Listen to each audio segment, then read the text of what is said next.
Hello बच्चों, चलिए आज की क्लास में ना हम लोग स्टार्ट करते हैं बेसिक मैथमेटिक्स में कोऑर्डिनेट ज्योमेट्री। Coordinate geometry. चलिए इससे पहले मैं आपको एक ब्रीफ इंट्रोडक्शन दे दूं कि what we have discussed till now. तो हम लोगों ने जो पढ़ रखा है फंक्शन, फंक्शन में हमने पढ़ रखा है अलजेब्रिक फंक्शन। अलजेब्रिक फंक्शन में हमने डिस्कस कर रखा है लीनियर इक्वेशन एंड देन उसके बाद में हमने क्वाड्रेटिक के बारे में डिस्कस कर लिया है। हाँ जी, ठीक है।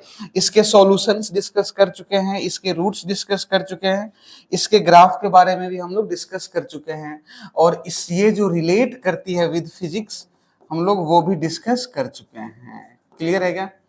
चलिए तो आज की कहानी में हम लोग स्टार्ट करने वाले हैं ट्रिगोनोमेट्रिक कोऑर्डिनेट ज्योमेट्री।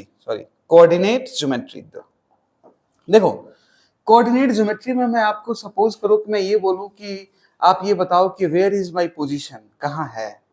तो सबसे पहले तो आप बताओगे मैं कहाँ से बताऊं, है ना। मैं अर्थ से बताऊं या वीनस से बताऊं या मार्स से बताऊं, पोजीशन बताऊं कहाँ आपको, है ना। मैं अपने घर से बताऊं या शर्मा जी के घर से बताऊं, कहीं से तो बताओगे। तो जो पॉइंट जहां से आप बताओगे that point is basically known as reference. उसके बाद में आपका कोऑर्डिनेट क्या है, आपका पोजीशन क्या है, तो आप बता सकते हो कि वहां से मैं 10 मीटर 20 मीटर के डिस्टेंस पे हूं। तो distance is a different thing, but वो कोऑर्डिनेट क्या है, मतलब अगर मैं एक्स और वाई एक्सिस की बात करूं या नॉर्मल प्लेन की बात करूं तो एक्स वाई और जेड स्पेस की बात करें तो एक्स वाई और जेड तीनों ही एक्सिस पे होगा।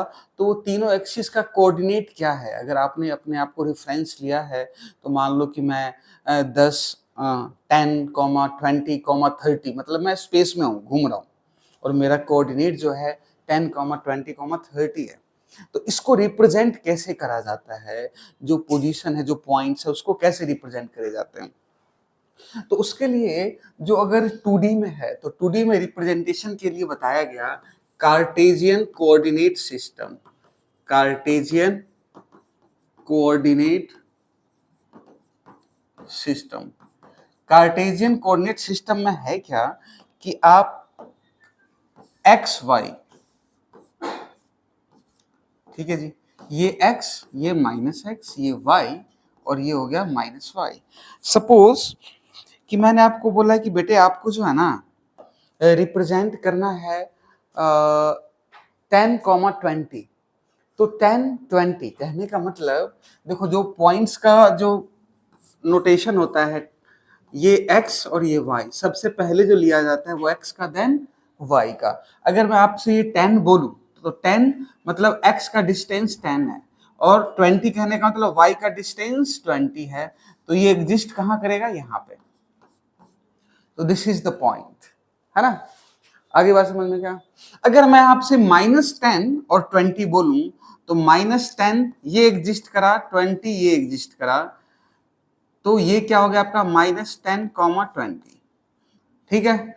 अब आपसे -10 -20 बोला जाए तो ये -10 और -20 ये यहां एग्जिस्ट करेगा, ठीक है। और 10 -20 बोला जाए तो कुछ ये यहां एग्जिस्ट करेगा। आगे बात समझ में क्या, ठीक है।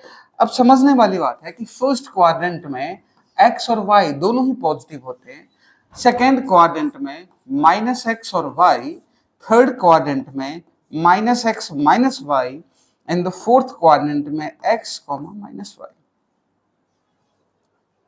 क्लियर है ना कहानी, ठीक है। अब जैसे आपसे ये पूछा कि बताओ कि डिस्टेंस क्या है, अगर मेरा कोऑर्डिनेट ये है, दिस इज द, ये पॉइंट जो है ये point basically known as reference point. बिना रेफरेंस पॉइंट के तो आप कुछ कर ही नहीं सकते, बिना रेफरेंस पॉइंट के कुछ भी नहीं कर सकते। कैसे बताओगे कि मैं कहाँ हूं या आप कहाँ हो, नहीं बता सकते, है ना। तो ये रेफरेंस पॉइंट है तो इसका कोऑर्डिनेट क्या हो गया, 0 0। इसका कोऑर्डिनेट क्या हो गया, 0 0। डन ना। अब मैं बात कर रहा हूं डिस्टेंस की। सपोज करो कि आपसे पूछा गया कि डिस्टेंस बताओ कि डिस्टेंस क्या होएगा। तो ये रेफरेंस पॉइंट यहां से यहां तक का डिस्टेंस, क्या ये डिस्टेंस यही होगा? हाँ है ना, ठीक है। अच्छा, अब आपने पढ़ रखा है ऑलरेडी डिस्टेंस की अगर बात करें, then the distance between two point आपने पढ़ रखा है, distance between two points if the coordinate is given, है ना। तो क्या पढ़ा है आपने डिस्टेंस बिटवीन टू पॉइंट, कि अगर यूं मान लो कि ये पॉइंट्स बिटवीन टू पॉइंट्स ही अगर x1 y1 है, सपोज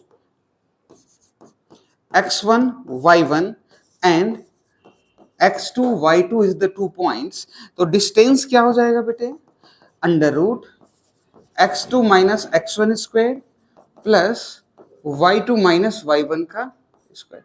क्या यही डिस्टेंस है ना, क्या ये डिस्टेंस है? तो अगर देखा जाए यहाँ पे, तो देखो ध्यान से, इस दो पॉइंट्स के बीच का डिस्टेंस कितना हो गया, ये सपोज कि ये x1 y1 है और this one is x2 y2, तो डिस्टेंस कितना हो जाएगा? चलिए दूसरे स्लाइड में करते हैं हम लोग। सपोज दिस पॉइंट इज 0 0 और ये वाला जो पॉइंट है वो आ गया 10 और 20, ठीक है जी। तो इसके बीच का डिस्टेंस ये x1 y1, ये क्या हो गया x2 y2, तो दोनों के बीच का डिस्टेंस क्या हो जाएगा, क्या हो जाएगा बताओ, under root x2 minus x1, तो 10 minus 0 square plus 20 minus 0 square, तो अंडर रूट हो गया आपका 100 plus 400 under root 500 means 10 root 5 metre, done ना। तो ये डिस्टेंस क्या हो गया आपका, डिस्टेंस क्या हो गया आपका 10 रूट 5 मीटर, हाँ है ना। आगे बात समझ में, डिस्टेंस क्या हो गया आपका 10 रूट 5 मीटर। अब मान लो आपने वेक्टर पढ़ रखा है ऑलरेडी, मैं आपसे पूछूं कि ये जो पार्टिकल है, जो 10 और 20 पे पार्टिकल है, इसको वेक्टर फॉर्म में बताओ, like what is the position vector of the particle p। जैसे नेक्स्ट क्वेश्चन आ गया, ये क्वेश्चन में डिस्टेंस फाइंड आउट करा हमने, नेक्स्ट क्वेश्चन में what is the position vector, what is the position vector of particle p। Particle जो p है उसका पोजीशन वेक्टर क्या है, तो पोजीशन वेक्टर कैसे बताओगे भाई, पोजीशन वेक्टर क्या कैसे बताओगे? तो ये देखो ध्यान से, पोजीशन वेक्टर अगर आपको बताना है तो x2 minus x1 i cap plus y2 minus y1 j cap plus z2 minus z1 k cap, अगर कोई पार्टिकल स्पेस में है तो यही तो बताओगे ना, ठीक है। तो देखिए एक बार, x2 माइनस x1 क्या 10 i कैप हो जाएगा प्लस क्या 10 j कैप हो जाएगा, क्या यही पोजीशन वेक्टर है, हाँ या ना, तो यही होएगा ना। मतलब ये जो पोजीशन वेक्टर है, क्या यही डिस्प्लेसमेंट वेक्टर है, कहाँ, हाँ 20 है तो 20 j कैप आएगा, तो क्या यही डिस्प्लेसमेंट वेक्टर है, बोलो भाई, क्या यही डिस्प्लेसमेंट वेक्टर है, बोल हाँ है ना, क्लियर है ना कहानी। अगर आप इसका वेक्टर याद कीजिए, अगर आप इसका मैग्नीट्यूड निकालते हैं, अगर आप इसका मैग्नीट्यूड निकालोगे तो मैग्नीट्यूड r, ये क्या हो जाएगा आपका under root 10 square plus 20 square 10 root 5, यही आएगा। तो ये जो मैग्नीट्यूड है क्या वही डिस्टेंस है, बात ही समझ में गया, जो मैग्नीट्यूड है क्या यही डिस्टेंस है, क्लियर है ना, समझ में क्या आया, समझना बात को। अब सारे बातों को ना एक साथ करो, कनेक्ट करो, मेरी पोजीशन क्या है, तो रेफरेंस पॉइंट से मैंने अपना कोऑर्डिनेट बता दिया, क्लियर है। रेफरेंस पॉइंट मैंने माना 0 0, आपकी मर्जी, आप कुछ भी ले सकते हो रेफरेंस पॉइंट, डन ना। चलिए मेरा पोजीशन वेक्टर क्या है, बता दिया हमने पोजीशन वेक्टर क्या है, ठीक है, मेरा डिस्प्लेसमेंट वेक्टर, पोजीशन वेक्टर जो है वही डिस्प्लेसमेंट वेक्टर है, बता दिया ना। बताओ डिस्टेंस कितना है, तो मैथ में डिस्टेंस अपन दो पॉइंट्स के बीच में ये देखते थे, फिजिक्स में डिस्प्लेसमेंट लिख करके हमने क्या करा, इसका मैग्नीट्यूड कर दिया।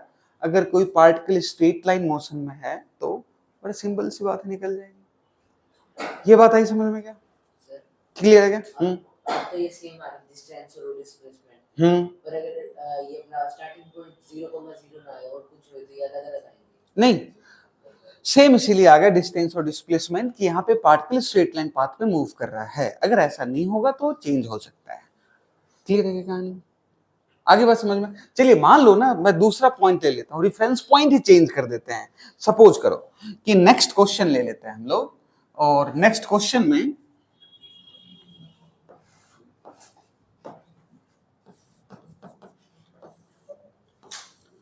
ये पार्टिकल 10 और 20 यहां था ना, 10 और 20 तो यहां था। मान लेता हूं कि मैं एक पार्टिकल है कितने पे, -10 और 20, क्या यहां एग्जिस्ट करेगा? ये पार्टिकल ले लेते हैं P1, this particle is P2, then ना आगे बात समझ में? तो क्या पोजीशन उसका ये होगा, क्या पोजीशन ये होएगा, हाँ है ना। अब आपसे क्वेश्चन पूछेगा, क्वेश्चन क्या पूछ रहा है कि find the distance between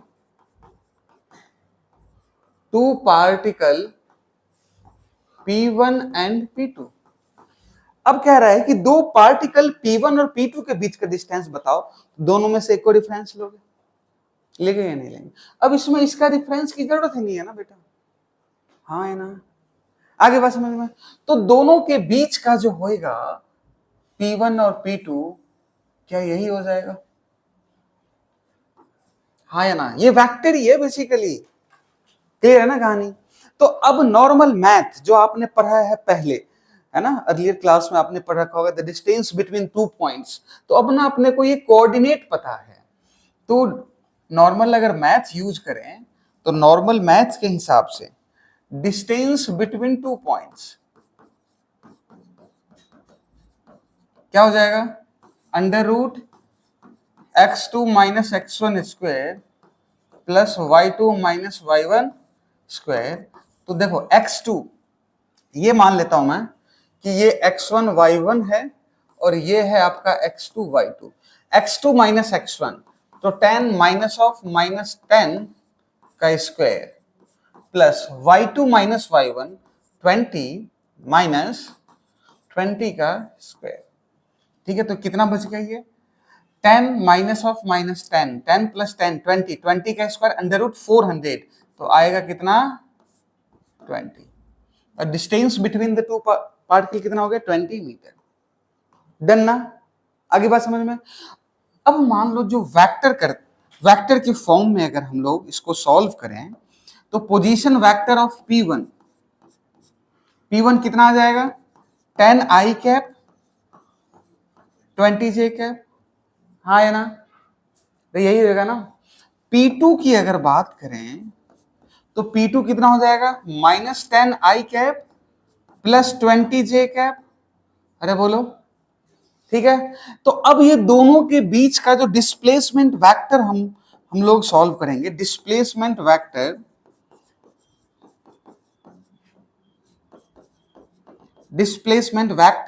which is P2 - P1, हाँ है ना, क्लियर है ना, done. x1 y1 P1 - P2 कर दो, P1 - ऑफ P2, क्लियर है क्या?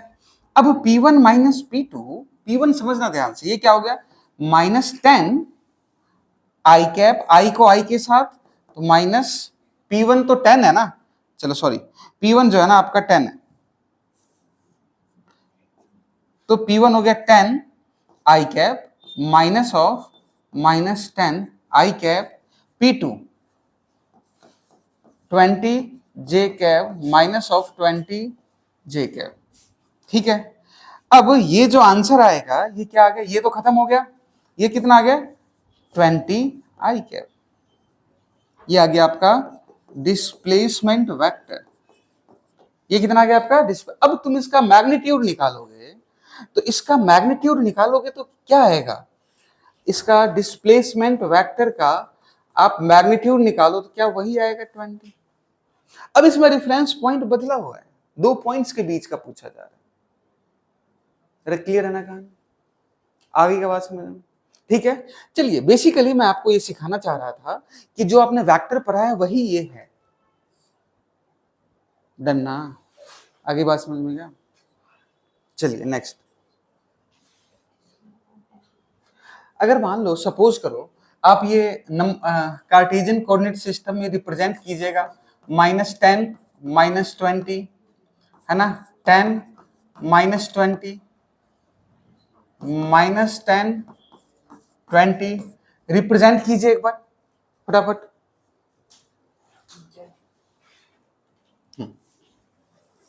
चलिए तो इसको कार्टेशियन कोऑर्डिनेट सिस्टम में रिप्रेजेंट करते हैं। तो रिप्रेजेंट करने पे -10, चलो बताते रहना भाई सारे, -10 -20 कहाँ एग्जिस्ट करेगा, फर्स्ट सेकंड थर्ड फोर्थ, कौन से क्वाड्रेंट, थर्ड क्वाड्रेंट ना।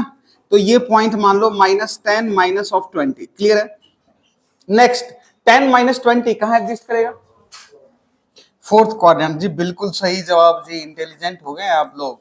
आइए -10 -20, अरे क्या बात है, डन ना, बिल्कुल सही जवाब। चलिए नेक्स्ट, जो मैं आपको बताना चाहता हूं वो समझिएगा ध्यान से। सपोज कीजिए कि मैं आपको ना 2 पॉइंट्स दे रहा हूं, P1 3,4 और P2 जो है ना 5,6। P1 3,4 और P2 जो है वो आपका 5,6।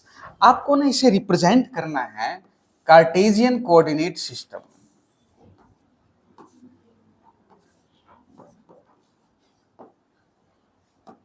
चलो देखो, ये 1 हो गया, 2 हो गया, 3 हो गया, 4 हो गया, 5 6, 1 2 3 4 5 6, 1 2 3 4 5 6, यही होगा। अब समझना, देखो मैं क्या बताना चाह रहा हूं आपको। 3,4 कहां एग्जिस्ट करेगा, x पे 3 है और y पे 4 है, क्या यहां एग्जिस्ट करेगा 3,4, हाँ या ना। चलिए नेक्स्ट 5 6, ये 5 और 6 क्या यहां एग्जिस्ट करेगा, यही करेगा ना।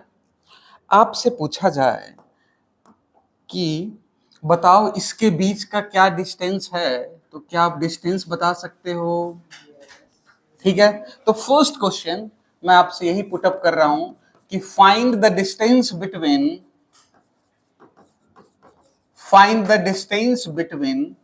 Point P1 and P2. Find the distance between the point P1 and कितना आएगा बेटे, 2√2। वेक्टर मेथड से भी करो,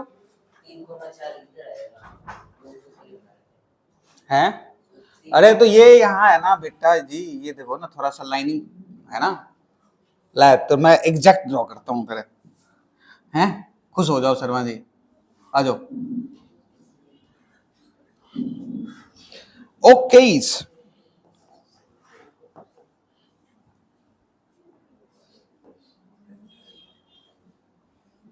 क्या यही लाइन होगा, अरे डन ना, 3 पे तो है।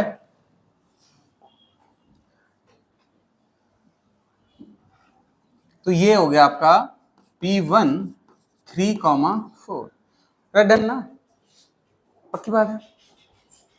बताओ दोनों के बीच का डिस्टेंस कितना है बेटे, तो आ गया डिस्टेंस अगर हम लोग निकाल लें तो 5 - 3 square 6 - 4 square under root 2 square 2 square means क्या हो गया 2√2 मीटर, क्लियर है ना। वेक्टर फॉर्म के हिसाब से अगर निकालें तो वेक्टर फॉर्म मतलब पोजीशन वेक्टर निकालें या डिस्प्लेसमेंट वेक्टर निकालें या P2 - P1 निकालें तो कितना हो जाएगा 5 - 3 I cap plus 6 - 4 J cap means 2i cap plus 2, आगे बात समझ में? अच्छा मैं आपसे पूछूं नेक्स्ट में, चेंज इन y और चेंज इन x बताओ। फिर से समझना बात को। स्लोप आपको पता होगा ना, स्लोप क्या होता है? स्लोप स्ट्रेट लाइन में बताया था आपको कि y2 minus y1 by x2 minus x1, पढ़ा है आप लोगों ने, है ना? तो नेक्स्ट क्वेश्चन ये है कि find the slope. Find the slope, मैं आपको थोड़ा सा स्ट्रेट लाइन से रिलेट करता हूं। देखो y is equal to M x plus c, मान लो c 0 है तो m जो होगा वो y बाई एक्स हो गया। m क्या हुआ? वो y बाई एक्स, मतलब y coordinate upon x coordinate, क्या यही होगा? चलिए अगर मैं चेंज की बात करूं तो change in y upon change in x होगा, चेंज इन y अपॉन, यही होगा ना? तो m को आप इसीलिए लिखा था आपने y2 minus y1 by x2 minus x1, clear है ना? अब आप तुम दो पॉइंट्स को देखो ध्यान से, आ जाओ। This is the point, initial point कितना है 3, फाइनल कितना है, फाइनल कितना है 5, चेंज कितना हुआ, चेंज कितना हुआ 2। चलिए अब y की बात करते हैं, ध्यान से ये देखना भाई, इसको रिलेट करते हैं हम लोग। y इनिशियल कितना, y इनिशियल कितना 4 ना, इनिशियल y कितना 4, फाइनल कितना, चेंज कितना 2, हाँ है ना? ठीक है, पहले एक बार यहां स्लोप निकालना, y2 माइनस y1, तो 6 माइनस 4 बाई 5 माइनस 3, 2 बाई 2 which is equal to 1। Slope कितना हो गया इसका 1।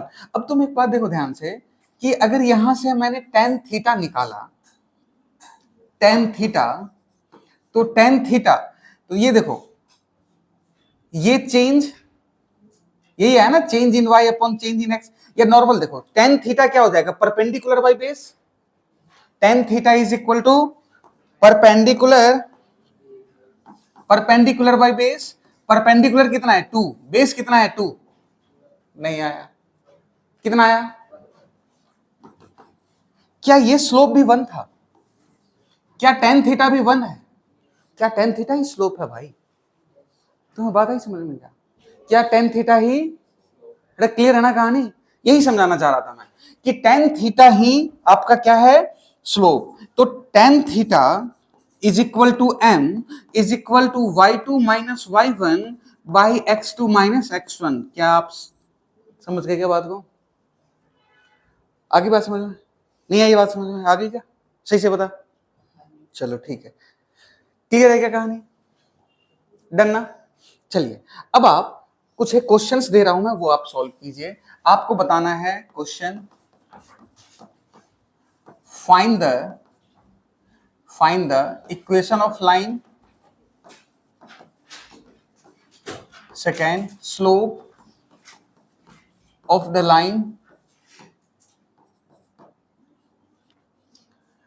First 4 6 8 10, this is the point. Second 5 8 12 18, third minus 2 6 minus 4 minus 10। ये जो 3 क्वेश्चन दिए हुए हैं, आपको इसको क्या रिप्रेजेंट भी करना है, और रिप्रेजेंट भी करना है आपको कहाँ, कार्टेशियन कोऑर्डिनेट सिस्टम में, और आपको इक्वेशन ऑफ लाइन भी बताना है। इक्वेशन ऑफ द लाइन सिखाया था यार, y is equal to M x plus C, m is equal to y2 minus y1 by x2 minus x1, m is basically slope, बताया था ना? क्लियर है? कर लोगे क्या? चलिए ये आपका होमवर्क है, ये आप लोग कर लीजिएगा। ठीक है जी, थैंक यू।